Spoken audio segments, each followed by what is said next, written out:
current Daf, Pesachim Daf, we begin 5 months down at the top of the Yomי, where the Gemara continues the discussion about previous Mishnah, which is qualifying one of the two exemptions that the Torah mentions regarding not bringing the Korban Pesach, what's called B'derech Recheka, someone who is at a far distance, and now our Gemara continues in that classification. Hashem comes about because of the Pesach, turning to Daf Chaim, Christian returning us to today's Daf. Sometimes we're discussing today's Daf are, the first Gemara's opening discussion is Derech Recheka. It just depends if you're far or not. It doesn't depend if you can somehow get there quickly or not. It depends if you're far or not. Then we get into a discussion regarding Rabbi's teaching of the thickness of the sky and the distance that the sun travels. On Amud Beis, we have a famous dispute between the Jewish Chacham and the non-Jewish scientists regarding some of the elements about the world. Then we finish off with a discussion about how much effort is required to avoid being on a derech recheka. So the key terms of concept discussing today's daf are mil is 2,000 amas, which is approximately how long it takes to walk 18 minutes. And a paras is 4 mil, which that's the shiur that we know of 72 minutes. That's because that's 4 mil, which is 18 times 4. So we begin the current daf. Again, Tzadi Dalet, 5 months down with Tabbat Yamid. We're in the middle discussing the halacha of Derech Recheka. So, as we taught in the Mishnah, Derech Recheka, according to Rabbi Kiva, is from Modi'im outwards from Yerushalayim. So, someone learned the Brisa. If someone was standing out of the town of Modi'im, the Yochel comments. Now, he could get in there. How so? I thought that's Derech Recheka. Even though a regular person walks that amount that he won't make it in time, like Ula said, in time for the Shechita, or the other opinion, in time for the Achila, but he could get to Besusim L'Tzradim. He could get there with fast horses and mules that could run quickly. So Yochel Yechai, you would think he'd be chayv cars so he doesn't come to the Azar at the time of the Shechita. No, but Derech Lahaya, that he wasn't on the road. He was on the road. He was out of Modi'im, which is considered Derech Recheka, and therefore, although he technically could have gotten on the Concord and gotten there, that's not going to make him liable. Now, same thing works in the other way too. Let's say he was within Modi'im, but he cannot get there. He has the camels, he has the wagons that he brought his family with him. He's come with his children and the whole family, and therefore they're holding him up. We know what it takes to get out with the whole family into the van. It's got some answers. So even though he's within, he can't make it in time. So you would think he's not going to be liable. Tam 11, but it says that if he wasn't on the derech, then he's going to be chayv. He was not in the derech. In other words, he's liable, like Rashi says, not considered the ainis, because he should have left the family alone, so I'll take my own car. And then he would have gone there and get into the Azar in time to make the Shechita, and therefore, again, it totally depends on your derech recheka or not. It doesn't make a difference, can you get there, can you not get there? It depends on if it's derech recheka or not. Now the Gemara goes into a discussion which relates back from the previous stuff. We had brought in Rabbi Yechanan's halacha that the world takes, that a person travels in a day, that of 40 mil, if you're going from that of Alisa Shachar till Tzeisak Chavim, and that was because we mentioned that Modi'im, Ula came to qualify that Modi'im, how far is that? It says 15 mil. How do you get that calculation? Because he said, okay, if Rabbi Yechanan says a person walks 40 mil in a day, and from the morning, from Alais from Alais till Nets is 1/6, so that's 5 mil, and you have from Shkia till Tzeisak Achavim is also 5 mil. That takes away 10 from the 40, left with 30. So you split the day into 2, which is from Nets till Chatzais is going to be 15. From Chatzais up until Shkia is going to be also 15. Oh, what's the Zman Shchita? The Zman Shchita is from Chatzais till Shkia. So therefore, that tells us that you have to be within 15 mil to be able to get there on time for the Zman of the Shchita. And that's why how he knew Modi'im is 15 mil away. Now, so that's where the Gemara brings in the following teaching, Amar Rava. It says, Shita Alpha Parsi. He says, 6,000 Parsi, it's approximately 13,600 miles. Hava Alma is the world. The way Rashi translates this, it means to say the circuit that the sun goes in the globe, in the airspace of the world, from east to west, as this picture would illustrate, that is an area of 6,000 Parsi. Another halacha he teaches is that the sumcha d'rikia, which is the thickness of the firmament, the way Rashi translates it, that's alpha parsi, that's 1,000 parsi. That was the two teachings that Rava taught. Now, the Gemara says, Chada, one of these teachings, mean the fact that the world is 6,000 parsi, that's Gemara. That's a tradition he received from his teachers. But Chada, the other one, that the world, the thickness of the firmament, that's like, there's a discussion, what's the firmament, but like we call it the sky, that the thickness is 1,000 parsi, that's Svara. That he derived from his own logic from the other teaching. From the fact that he had this tradition he received from his Rebbeim that the world is 6,000 parsi, he was able to derive that must be that the thickness of the firmament is 1,000 parsi. So the Gemara explains these two teachings. He held like the teacher of Rabbi Yomi according to the previous stuff, which is how much does a regular person walk in a day? If a person was walking all day, from morning till night, how far would he walk? Yud parsais would be 10 parsa, which is 40 mil, because there's 4 mil in a parsa. Now, so the Gemara explains. Like we mentioned this before, from the daybreak till the sun comes out, is he milin is 5 mil. And mishkia sachama tzesakachavim, when the sun sets until the stars come out, that's also chamisha mil, because that's really the same amount. Those are both the sun in relation to the earlier or later period. So it's also going to be 5 mil. So Nimsa comes out that Rikia, this is where he derived his other teaching, comes out that the thickness of the firmament, which is essentially Alois Shachar until Nats, or from Shkia until Tzesik HaChav, because what is that time period? What is it from, let's say, from sunset till the stars come out? It's going through the thickness of the firmament. So too from Alois Shachar, when you see this rays until you have the nets, the sun coming out, what is it? It's that going through the thickness of the firmament. Must be, it's Echad Mishish Bayayim. It's 1/6 of the day of what? When we say day, we mean from nets, from sunrise until sunset, from nets till Shkia. That time period is, a person walks how much from nets till Shkia? He walks 30 mil. Because we said it's 40 from the whole day. From Alois till Tseis is 40. Which means to say that from nets till Shkia, it's 30. So 1/6 of that is what it is from Alois Shachar until nets. Now, we said that a person is in that 30 mil, the sun is going. If a guy's walking a whole day, the sun is traversing the whole world, right, from east to west, which is 6,000 parsi, and therefore the amount of time it takes a person to walk 5 mil would be 1/6 of 30 mil. So obviously the thickness of the firmament is 1,000 parsi, which is 1/6 of the 6,000 parsi that it goes in the whole day. Because a person walking 5 mil, the sun is going to be moving 1,000 parsi, which that's 5 times 6 is going to be 30. So 1/6 of the day, what? A sixth. Because 6,000 is what it goes from Shkia, it goes from nets until Shkia. 1/6 of that. No, but it's out of 30. Because when we're saying, we don't mean the whole day. We don't mean, let's say, from Alois till Seis. We mean from nets till Shkia. From sunrise to sunset. 1/6 of that is 5, and therefore, and 5 mil.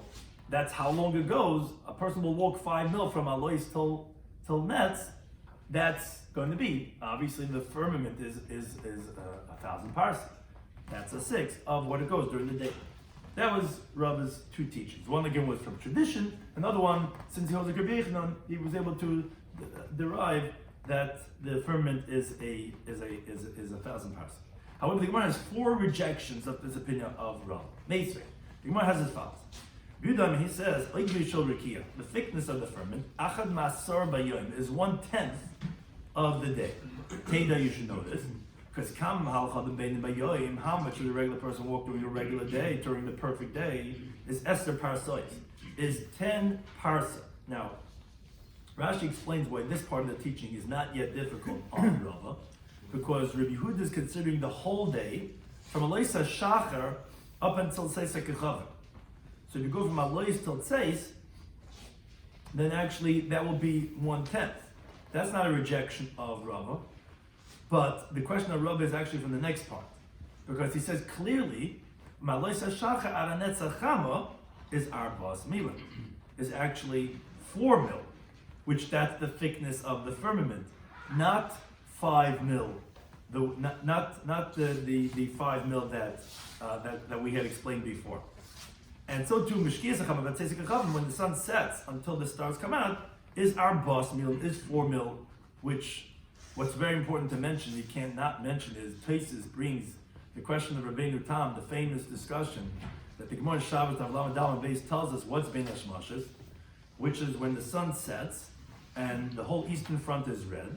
That's the opinion of Rabbi Yehuda. The Gemara concludes over there that how long is the Bein Hashmashas of Rabbi Yehuda? It's 3/4 of a mil. Here Rabbi Yehuda himself is saying it's 4 mil, which how much is a mil? Is 18 minutes. 18 times 4 is how long? That's 72. That's the famous shiur Rabbeinu Tam of 72 minutes.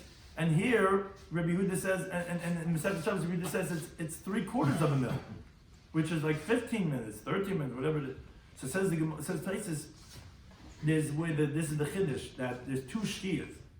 Here we're talking about from the beginning of shkiyah, when it starts, the start starts setting, that from that time till the nighttime is 4 mil.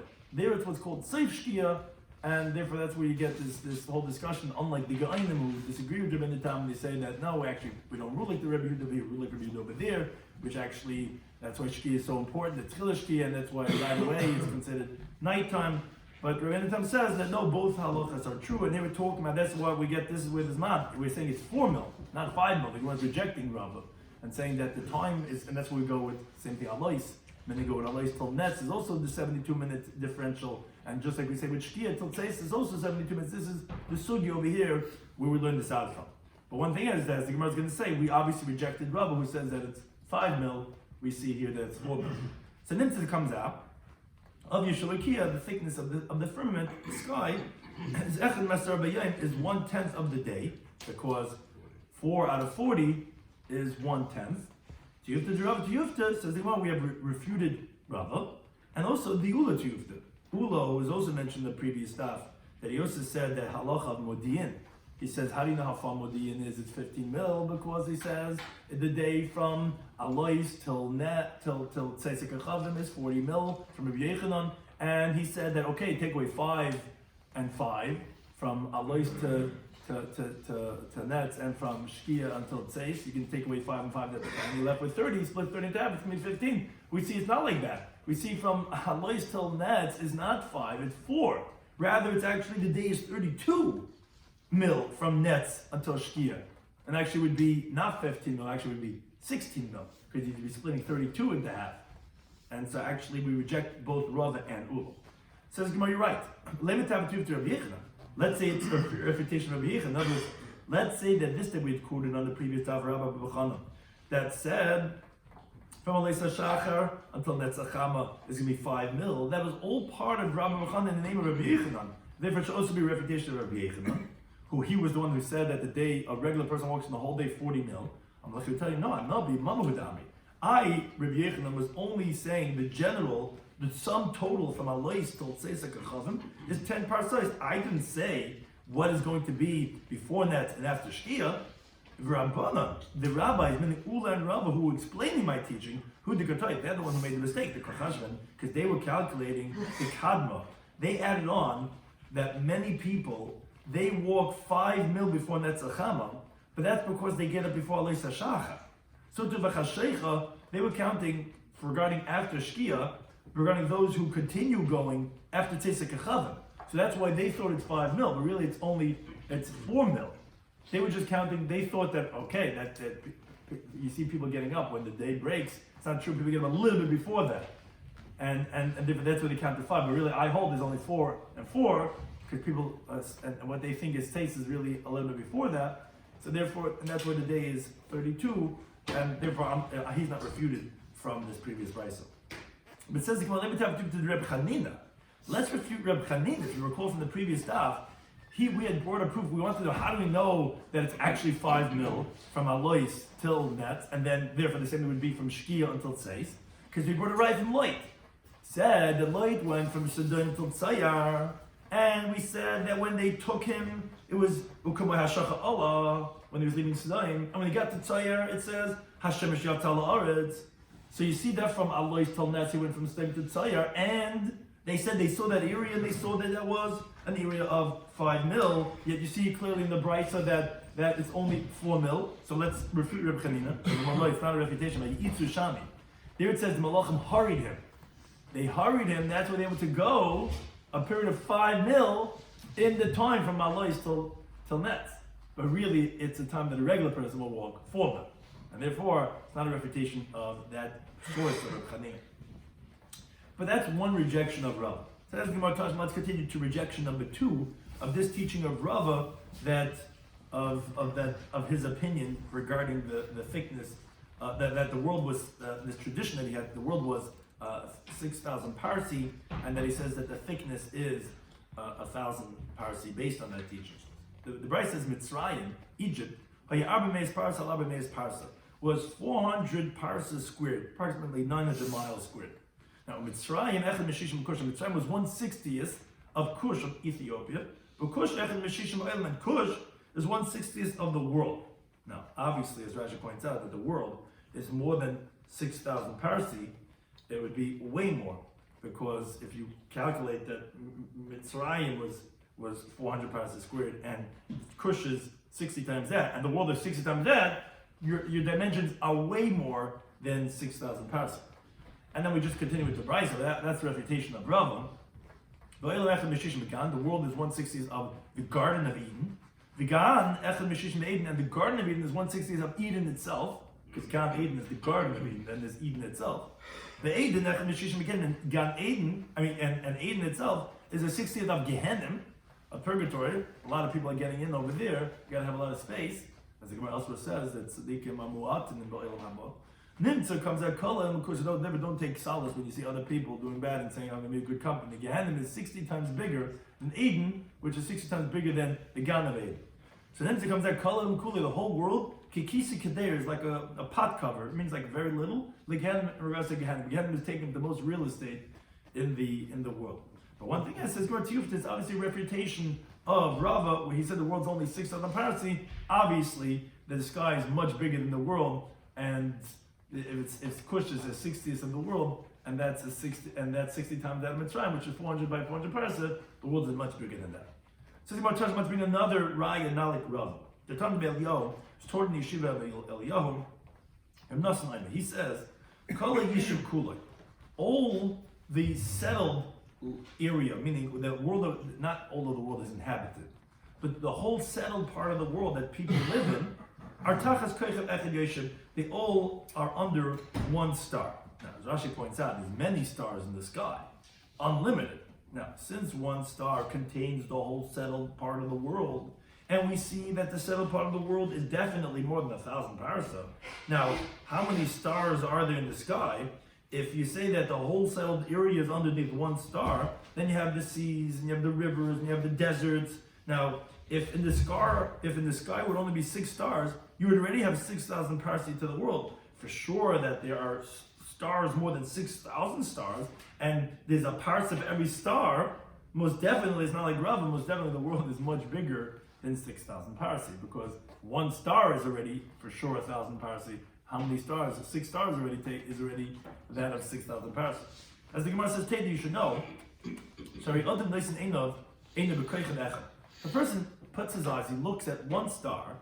Now, if he goes to the east, to the end of the world, it takes many years, he keeps on walking, and he goes all the way to the east. He's going to see that place where he originally saw that star in the west, even though he went all the way to the east, he's still going to see that star. If he goes to all the 4 directions of the world, it's still going to be opposite him. Now, if that star did not take up the whole settled area of the world, when he's standing in the west and he sees it on his head, so when he goes to the east, he shouldn't see it on his head. Rather, he should see it from an angle according to what he had traversed, and that he's not underneath it anymore. Obviously, no, the star takes up. You're always going to be directly underneath it, no matter where in the world you go to. The inference is the whole settled part of the world. Yoshev is all beneath that one star. So you have to write. This is just like that second right that we said, that if the entire world fits under a single star, that obviously that the world, there's more than 6 stars in the world, obviously it's taking up more, the world is bigger than 6,000 parsecs. But says Tashma, bring another raya, not like Rav. This is the way Rashi translates this, not like Taisus, but Eglo, the Taurus, the stars that are made like a calf, which that's the muzzle of shiur of the ox. That's B'tzafin, that's in the northern part of the world. The Akrev, Scorpio, that's B'dar, that's in the south. And B'chala Yishuv Kuli, the whole settled part of the world, in the Yishuv Elabein, Eglo La'akrev. It's between these two mazals. Now, as Rashi points out, it's not that it's the whole ear space between the two of them, because there's many stars between Eglo and Akrev. And we said that every one there's only one that takes up the whole settled part of the world. Rather, it means to say, somewhere between the two of them is where the settled part of the world is beneath. And the reason for this is because every person sees to the north Eglo, and to the south Akrev. And the Brisa continues, V'chali Yishuv Kule, in the whole settled part of the world, Eina Haiva, meaning the sun does not go over, Ela Sho'achas Bayeh. 1 hour in the day is when the sun is going over the world. She'ein Cham Nechneses L'Yishuv, because this, meaning the settled part of the world. She'ein Cham Nechneses L'Yishuv, because the sun does not go into the settled part of the world. Ela Sho'achas Bayeh, only 1 hour in the day. What does that mean? Don't we have sun from 6 a.m. to 6 p.m.? Says the Brisa Teda, you should know, because Shebechamesh, in the 5th hour, meaning at 10 o'clock, from 10 to 11, Chama b'mizrach. So then the sun is in the east. Ubeshava, in the 7th hour, meaning after 12, from 12 to 1, Chama b'marav. The sun is in the west. Chatzi sheish v'chatzi shava, when it's between 11:30 and 12:30, half of the 6th hour and half of the 7th hour. Then Chama medis b'rish kol adam. Then the sun is straight on top of a person's head. He sees the sun right above him. That's the hour that the sun goes in the sky, opposite the settled part of the world. So based on that, to Yufta, that's a refutation of Rava, because the Bryce is telling us that there are deserts and there are seas and there are rivers that are 11 parts of the settled part, because there's obviously 12 hours that the sun is in the world. We said over the settled part of the world, where it's civilized, where it's inhabited, there's only 1 hour right there by noontime that the sun is going over our part of the world. Now, we know that the settled part of the world is pretty big, and therefore the world must be many thousands of parsi, because there's another 11 parts that the sun is going somewhere else in the world. So obviously that the world is bigger than 6,000 parsi, because you said the world's definitely at least, let's say, 1,000 parsi, and then there's another 11 parts that the sun's going other places in the world. Obviously it's more than 6,000 parsi. Another refutation says the Gemara Tashema, not like Rav. Rabbi Yochanan Zaka, he says, what was the response that the heavenly voice said to that wicked person, Nebuchadnezzar, when he says, as the pasuk quotes in Yeshaya, he says, I'm going to go up to the tops of the clouds, Adam el-Elyon, I'm going to compare myself to that who is up above, I'm going to take on God. So Yotze Baskal Amalek. A heavenly voice came out and said to him, Rasha ben Rasha, wicked, the son of a wicked, as we continue on Amid Bey. Ben Benoi shall Nimrod Rasha, grandson of the wicked Nimrod. Now, Rasha is not necessarily a grandson, it just means he's from the descendants of Nimrod, who was from the kings of Babel, and him, Nebuchadnezzar, was also. And what does it mean, the grandson of Nimrod? Shehimrod is called Elam Kula, Elam Machus. That was his name, Nimrod, from the word of rebellion. He had the whole world rebel against me, my kingdom, says Hashem, where he went and gave the idea to the Dar HaFlaga to build a tower to fight with the heavenly forces, where he was the king of Babel, like the Pasuk and Bereshit, but he reached Malach in Babel, that Nimrod started off his kingdom in Babel. You're trying to do the same thing, you're trying to wage war against God. He says, it's such a mockery. Do you think you're going to come to heaven and fight me? How many of the years of a person? 70 years, and the Gurus, if it is might, 80 years. So makes the Pasuk until him, I say the days of our years. They're 70 years, and the Gurus, and there's might, 80 years. He said, you live 80 years. Now, mina arts al rikia, from the earth until the firmament of the sky. Right? We know he said that space, right? People going out to space. How long, how far does this world go till you get to the firmament? It takes 500 years to get to the rikia. That's what's called the goiva of the earth, meaning the height. Now, as Rashi points out, the length of the earth is the same as the height of the earth. As the pasuk says in Shabara Likim Adam Al Eretz, says that the pasuk equates the height of the world. That's what Adam Rishon was. His feet was to his head, like if he would lay down or if he would stand up, it would reach to the end both ways. So obviously we see that the length of the world, just like the height going to the Rikiya, is 500 years. So if you take away 10 parsi a day, which that's how long a person walks in one day, comes out that there's many thousands of parsi that the world is. So obviously it's a reputation of Rava, because if the world's 500 parsi and the person walks 10 parsi in a day, make the calculations, you see how many thousands of parsi the world is, much more than 6,000 parsi.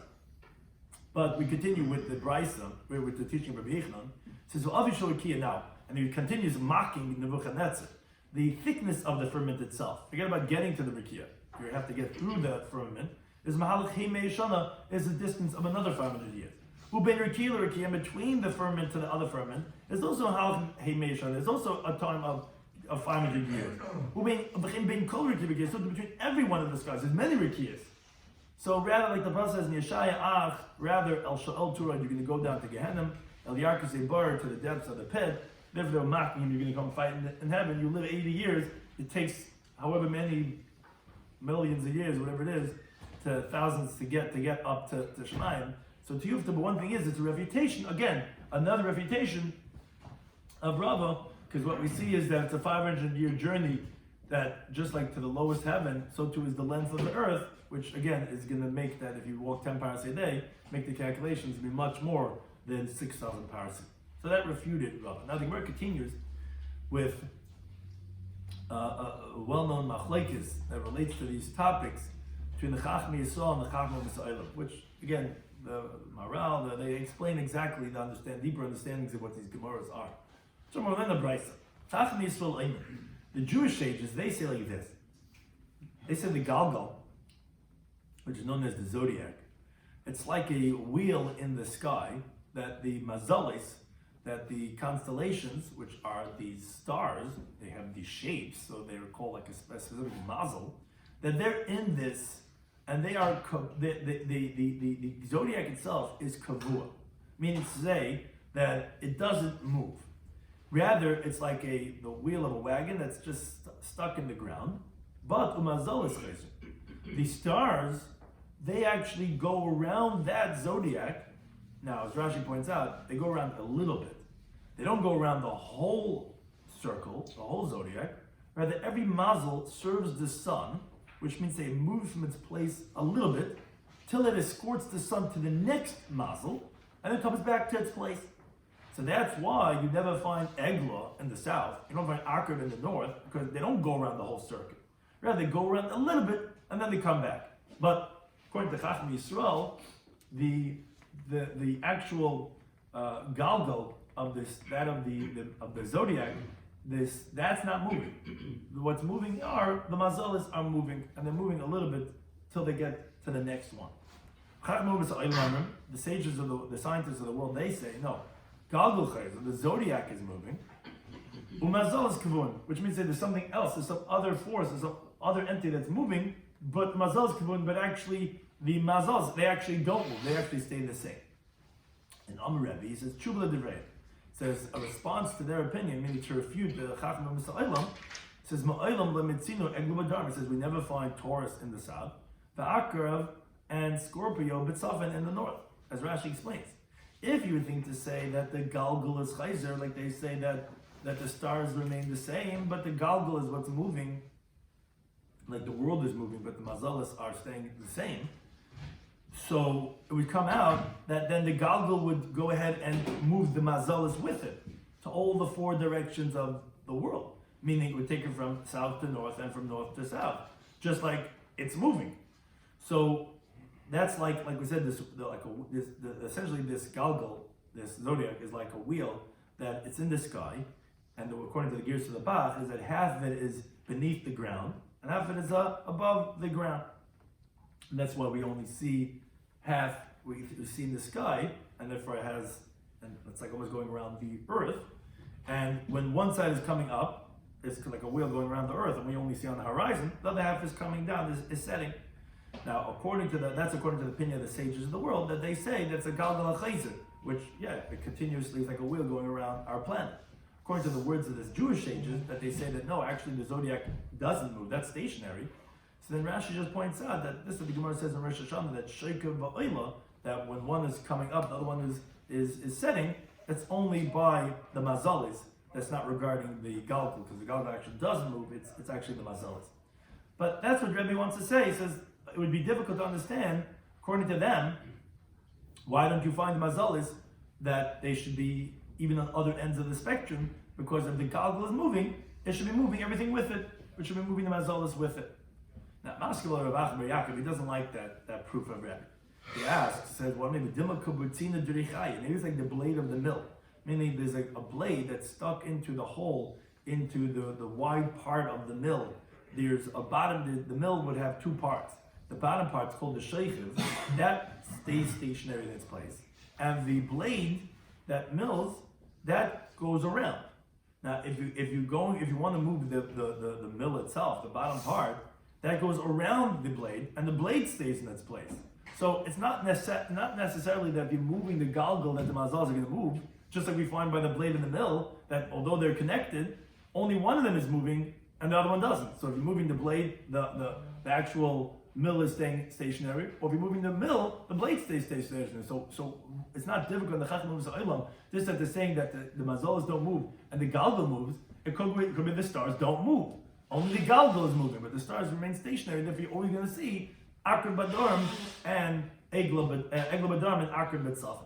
Or Inami, a similar question, he says, is Kitsinyara Didasha, like the pivot of the door. Meaning the door goes around on the hinges, but the door frame stays in its place. And if actually you want to move the door frame, so the door frame goes around the hinges, but the door will stay in its place. So too the galgal could be moving by itself, and could be moving the sun, but the mazalas, they are stationary in another circuit inside, and that one is not moving. Like we're saying, like the door, like you could have this hinge and you could have two things attached to the hinge, and you get the door frame and the door.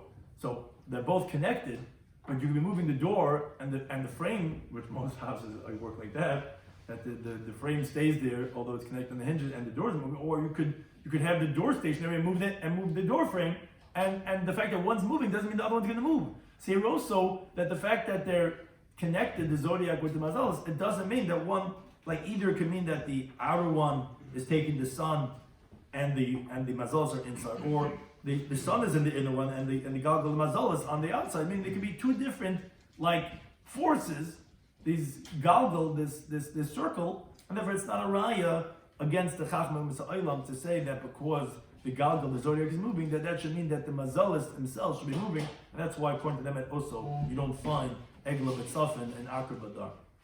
Another machlekes is regarding Chacham Yisrael Ayman, the sages, the Jewish sages, they say Bayoim during the daytime. Chama Mahaleches Labatim Nerkia. So during the daytime, the sun goes beneath the firmament, meaning it's not above the sky, so to speak. Rather, it's shining on the earth like we see it. Uvalayla, where's the sun during the nighttime? It goes Lamala Nerkia. Actually goes above the firmament, so it's still shining down, but we don't see it because, so to speak, the sky is blocking it. The sages, the non-Jewish scientists, they say, during the daytime, during the daytime, like the Chacham Yisrael said, it goes beneath the firmament, meaning it's in our orbit like we see it. At nighttime, it doesn't go above the Rakia, like, okay, now that's why we don't see it. It goes down, meaning it goes beneath the ground. Like, so therefore the sun sets, therefore that's why we don't see it, because it's beneath us. And the Rebbe says, it says, yes, it would appear their opinion in this halacha more than our opinion. And what's his raya? It says, during the daytime, mayanas tzaynadim. He says, you don't have any water that's the spring water that's spouting forth, that's not colder by daytime more than it is at nighttime. Now, Rashi says, what do you mean? Don't you find that the river waters are hot during the daytime? Says Rashi, no, that's from the heat of the summer, because at that point it's far from where it gushed forth from the earth, and therefore got heated up from the heat of the world. But right when it springs forth from the earth, Anyone knows you took a good hike somewhere and you get rushing with the water rushing right out of the ground. It's actually colder during the daytime because the sun is actually very high and very far away. And interestingly, at nighttime, the water coming straight out of the ground is actually hotter. And the reason that is because the sun heats it up beneath the ground. As Rashi says, and you should know this to be true because by the break of dawn, you see like a type of a smoke on the rivers, which that's the sun that's there from the nighttime that created that steam rising out. And therefore, it's more mustaber, like the way the Chacham Oimet said, that at nighttime the sun's actually beneath, or like you could say because it's the sides, but the point is it's closer down, and that's why actually the water is hotter during the nighttime than it is during the daytime, because according to Chacham Yisrael, that wouldn't make sense. It's actually going Lamalab and the Rakia, it shouldn't be hotter at nighttime. Similarly, Tanya and Bryce, and a lot of these Gemaras are attached with different Mefarshim trying to explain the understanding to be passed like Chacham Yisrael, and they're very busy with showing what the flow of the Gemara is. Tanya and Bryce and Nosnami, he says, the Pesachim in the summer months, the sun goes in the height of the firmament. It's very high in the sky. That's why the whole world is hot. My understanding. But the springs are cold because, again, it's at a great distance. The Meisek Shamim, and that's why they show that this is a different interpretation of the previous Gemara of why it's cold or hot, the springs. Meisek Shamim, in the winter months, the sun goes very low down in the sky, closer to the ground, to the edge of the dome of the earth. That's why the whole earth is cold, because it's only going at the edges of the world. It's not going high up where it's getting everything. But that's why the springs are hot, because it's near the water, which is at the sides of the world, which that's where the springs come from, and that's why the springs are hot in the winter. Related discussion, there are 4 paths that the might of the sun takes in the 4 seasons of the world. In springtime, Nisan and Iyar B'Sivan, Maleches Mahar, the sun goes in the mountains, so it should melt the snows. In the summer months, like Tamas Avael, Maleches B'Yishuv goes in the settled part of the inhabited part of the world, so that it should ripen the fruits. In the fall, which is Tishrei, Machesh, and Kislev, Maleches B'Yam, goes by the seas, so it should dry up the rivers. And the winter, which we're still part of, Tevish, Shvat, V'Adar, Maleches B'Midbar, it goes in the desert. So it shouldn't dry up the seeds that in the inhabited part of the world, therefore goes in the desert. That concludes that part of the Gemara's discussion. Now we go back to Allah of the Mishnah. Rabbi Shloimy, he says a different opinion. He says, no, Derech HaChaik is not, like Rabbi Kiva had said, from Modi'im, which is a distance possibly of 15 mil. No, which we actually refuted that interpretation of the Ula. But it's at a great distance. No, he says, if you're Meskufas B'chul, if you're just from the out of the threshold of the Azar, you're ready to consider Derech HaChaik, and you're going to be part of not being the Karm Pesach. I think, well, one is Alpha Gav, the Matzi Ayil, even though he could obviously come in, and that V'loy Mila, we don't tell him, Kum Ayil, get up and go in, and that is, if he doesn't go in that to be Chayiv Kars, we're not gonna hold him responsible for that. How could you say that? But B'tanya, when the Bryce and Yehudi Oral Shleimal, if you have a Jew who's uncircumcised, that didn't circumcise himself, Anish Kars, why is he getting Kars? Because he didn't bring the Karm Pesach, different Eliezer. What do you mean? He's an Oral can't bring the Karm Pesach. Obviously, you tell him, get up and do the bris milah. You were able to do a bris milah. The fact that you didn't is your responsibility, your liability, and there is chayav kars not bringing the Karm Pesach. And who's this Rebbe Eliezer? So what's the difference between the ability of walking into the Azara or the ability of doing a bris milah? It's the same thing. So Mabai says no. And we said a similar svar in the previous daf. Derech rechaika l'tar. The concept of being at a faraway distance was an exemption of a tahar person who's just far away. Now, Rebbe Eliezer holds that chutz lazar is considered derech hachaika. Why would he say that's not derech hachaika? You just got to walk up. That's really lazy to say that derech hachaika. No, because he learns a ruchuk makom from meiser. Just like by meiser sheini the halacha is when you're out of the place of where you're able to eat it, meaning out of Yerushalayim, that's considered an exempt area. So over here, when you're out of the makom of hechsherei, what's the hechsher of the Karm Pesach? Is nazar. So if we don't tell you that you have to get up and go in. But that's only regarding the halach of derech hachaika. But the ein derech hachaika, quote unquote, l'tamei. In other words, the reason why a tamei person is exempt is not because he's far away, rather it's because he cannot eat in the evening. That's why he's patur. So Same thing also is regarding an oral. There's no derech rechayka for an oral. It's because he's an oral, so therefore he can't eat it. Why do we pick out why the Gemara is saying ein derech rechayka l'tamei for Toma an oral? It's because the Gemara on the previous stuff had said this answer regarding a tummy person. But one thing is that we see that an oral could fix himself, so that's why he's going to be chayiv, because the Torah does not exempt a tummy person only because he cannot eat in the evening. Here you could eat it because you could have made yourself Torah and then you could have done the bris milah. So of course you're going to be chayiv. They learned that from two different sources. One's learned that from derech rechayka. It doesn't make a difference if you could. You're still derech rechayka. Another one is because you can't, but you could. So therefore you're going to be chayiv. Another interpretation, Rav Ami actually says no. Tanai, it's machlekes Tanai in Rabbi Eliezer, and therefore that's why it's not a contradiction. Then they like learn a brisa. Rabbi Eliezer Eimer, he says, Nemer richik makom Pesach. It says by the carbon Pesach, oy b'derech rechayka, but midbetes. We never richik b'makom b'mais. It says also regarding ma'is shenik in devam yadat ki yichak b'mcha makom. If it's going to be far from you, the place, meaning you're going to be out of the walls of Yerushalayim, even one step. Because it says over there, L'suchol se'isai, which seis means, as the Gemara says, the Makkah that it says some days you can't eat it, which is out of Yerushalayim, then you could redeem it. Once you're in Yerushalayim, you can't redeem the ma'is shenik. So we learn that from there that both of them say richik makom. So mala chutz lachilasa, just like over there is out of the area where you could eat it. Afkan chutz lachilasa. Also over here regarding the Karban Pesach is if you're out of the area where you could eat it, meaning if you're out of the walls of Yerushalayim, then you're not going to be chayiv for not having brought the Karban Pesach. But if you're just out of the area where you could make the Karban Pesach, which is the walls of Azara, then this opinion of Rabbi Eliezer would not say that, because we would say kulol, yeah, get up and go into the Azara. It's only because we learned it similar to that of Meiser, which is out of makom achilasa. That's one version. Rabbi Yehuda Ayman Mishum Eliezer. He said Rabbi Eliezer, no, chutz la'aseh yaseh. He says even if you're just out of the area where you could make the Karban Pesach, because he said you learn out the richud makom b'meiser like this, just like over the b'meiser is chutz lahechsheroi. Now, what's the validity of the meiser as being out of Yerushalayim? Here, the hechsher Karban Pesach is Nazar. So obviously, says Rashi, we see that there's machlekes tanoim in Rabbi Eliezer. So therefore, the way Rashi explains it is that there's a third Tana. The Tana that we brought that said that an oral that didn't do the bris milah is going to be chayiv, he disagrees on those two opinions, and he says a third opinion. He says Rabbi Eliezer does not exempt you unless you're standing chutz from modi'im, the way Rabbi Kiva says in our Mishnah, where you can't say kum ol. So just like we find in some machlekes, we could say a third opinion, and therefore it's not a contradiction on Allah about Mishnah. But as in our Mishnah, it does not say like that. He says chutz l'makom asiyasai. Then the opinion says chutz l'makom achilasai. Then the opinion that says, yeah, like the oral of the mall, chutz l'modi'im.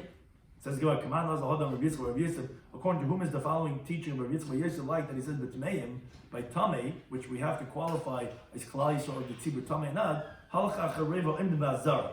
That we go after the majority of those who are standing in the azara, in the courtyard. If the majority over there are tamei, even though out of the azara most of the Jewish people are actually tar, you're still going to bring the Karban Pesach in the state of tumah because they're considered once you're out of the azara as a derech rechayka. Even though they're standing right outside the Azara, so therefore we don't qualify them as those who are doing the Pesach, because they're not in the category. We only count those who are in the Azara.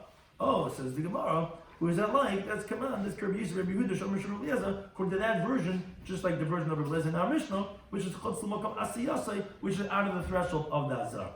Now the last part of the Mishnah had said, Rabbi Yisi said to Rabbi Eliezer, oh, Lefikach, therefore, V'chul, etc. Now I understand why in the Torah when it says derech rechayka, it has a dot on the hay to say that's not really rechayka. It's like the word rechayka is not there. It's even if you just write out of the skupa out of the threshold of Azar, you're going to be exempt as derech rechayka. Now, Tanya learned the brisa, I learned it from a different source. Rabbi Yisrael Gliliam, he says derech, like the Bach adds in the word rechayka. It says derech rechayka. So Shameani, I would think mahal shnayim or shleisha yamim, that you got to be a distance of 2 or 3 days away. But Kishuayim, when the pasuk says derech lahaya, that he wasn't on the road in general. Not derech rechayka, any road. Magid, the teacher says kupas azara b'luchutz kardech. They're just being out of the threshold. You're on the road, and therefore that's already going to exempt you according to Rabbi Eliezer. That's a different source of basically bringing us a support for the teaching of Rabbi Eliezer on that mission. So what is discussing today's daf from Pesachim Daf was that one is not chayiv for being on the derech only if he's close by. And neither is he pater unless he's rachik. So it doesn't make a difference. You can get there or you can't get there. If you're derech rechayk, you're pater. If you're derech kraiva, then you're going to be chayiv. Then Rabbi said 2 teachings. He said that the world itself is 6,000 parsi. Basically how the sun goes from east to west. which that the Gemara says a tradition he had from his teachers.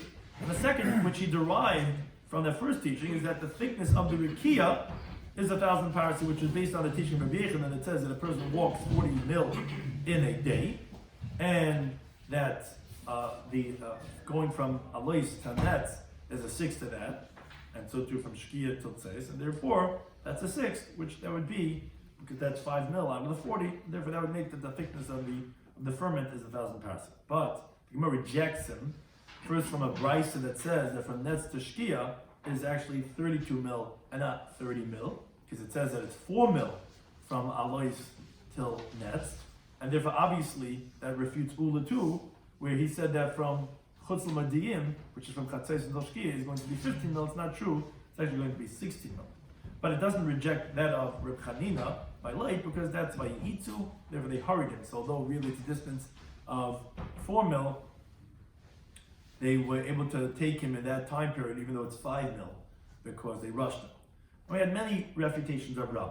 First of all, Kush is the 60th of the world, and Kush is 60 times bigger than Mitzrayim. Mitzrayim is 400 parsecs squared, so obviously the world has more than 6,000 parsecs. And obviously that when it says that the whole cell world is beneath one star, then obviously that there's more than 6 stars in the world, and we know the settled part of the world is at least 1,000 parsecs, so obviously the world's more than 6,000 parsecs. We said the whole settled part of the world, the sun is only over this settled part of the world, the inhabited part of the world, for 1 hour, with 11 hours, so obviously 11 times more, obviously that means the world is more than 6,000 parsecs. Nebuchadnezzar was told that how are you going to fight in the heaven? The height of the earth, and therefore, as the Gemara tells the Chagiga, the length, which is the same, is a distance of 500 years. Now, if you're walking 10 parsecs a day, the world is obviously more than many thousand parsecs, because you're doing that 10 times 500, it's obviously more than 6,000 parsecs. Then machlekes between the Chachmis, Omer Oil, and Chachmi Yisrael. One, if the Galgal is Kavua and the Mazal is Chayzer, or the Mazal is Kavua and the Galgal is Chayzer. Also, if regarding at nighttime, what happens with the sun? Does it go above the firmament, or does it go beneath the ground? Then we had regarding the summer months that the springs are cold. We had the 4 different seasons regarding the 4 different circuits that the sun takes. Then we went back to Allah Mishnah. Eliezer says that Baderach is even if it's just Chutz La'azara. Now, the question was, by oral, he says you can get a punishment of karas. Why? What's the difference? Do you say kum, olay? Do you tell, like, you could do something to fix it? So one answer was, yeah, because we don't say derech chayka for a tummy in the oral. So therefore, did we say get up and do what you could do? Derech chayka is only an exemption for someone that's tar. We don't say you have to come, even right outside the azar. Or it's a machlekes tanaim, which we have 3 different opinions. Either it depends on the azara, which that's mokum hechsheroi, like meiser, or it means chutz l'shleim, which is the area of eating, which is similar to that of meiser, which chutz l'makom achilas is called derech l'chayko.